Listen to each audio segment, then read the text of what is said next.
All right, guys. So if you have a squat rack at home, and you are doing the heavy programming, the front squats 5, 4, 3, 2, 1, or you're a veteran CrossFitter, and you move well, and you want to do the strength building. So we have the strength 5, 4, 3, 2, 1. So when you set up your squat rack, make sure the bar is low enough to get underneath it all the time. You want to make sure that you get underneath the bar and use your legs to lift off. Okay? When you're building to a heavy one, you don't want to try to unload it on your tippy toes when you're exhausted, right? You want to walk it in, squat it down. All right? So you want to make sure you get that mobility, you get those elbows up nice and high. I get in that squat position. I'll drive my elbows up as high as I can. Okay, you can see I rested on my fingers.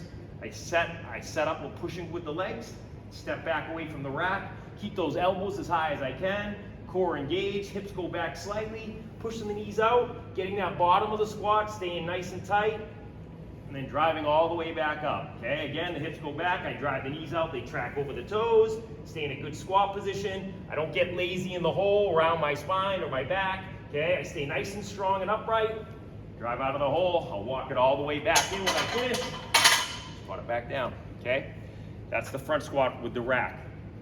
At home, you can go up to a chair or anything that you have. Just want to make sure you can see me.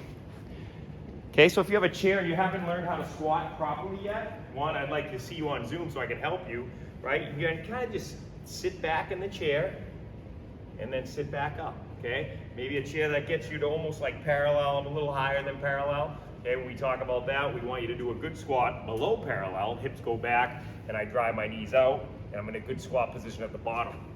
Okay, you can watch my lower back. I'm in a good position here. I'm not losing my midline and rounding. Okay, so I stay nice and engaged, squeezing my glutes at the top. Okay, functional movement, very important. You know how to squat. Okay, again, you can do your target just to a chair, coming up. Keep your weight on your midfoot the whole time. Dig your big toe into the ground, creating that arch in your feet. You have a kettlebell at home for squatting, or any type of weight, a backpack. Just focus on a good squat and back up. Okay, again, I want my squat to look the same with everything.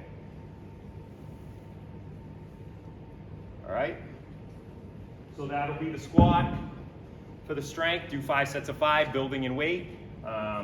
Again, if you have the rack, you can do the same program that we have that I just went over. I'll send that video. Again, for the workout, run under a minute 30 if you're new.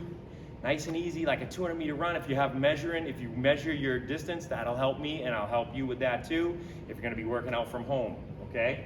12 squats, 21 box jumps, or 15 or 10. If you have a box or anything at home, right, and you're not ready to jump, then you step up. Squeeze, stand tall at the top, step down, then back up, okay? Just a decent pace. If you do have something to jump on, you jump up and squeeze, okay?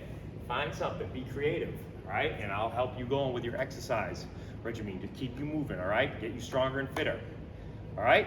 Any questions, email me, scott@crossfit-tricounty.com, or shoot me a text, 508-579-4726. Looking forward to hearing from you and making a difference in your life. Woo-hoo.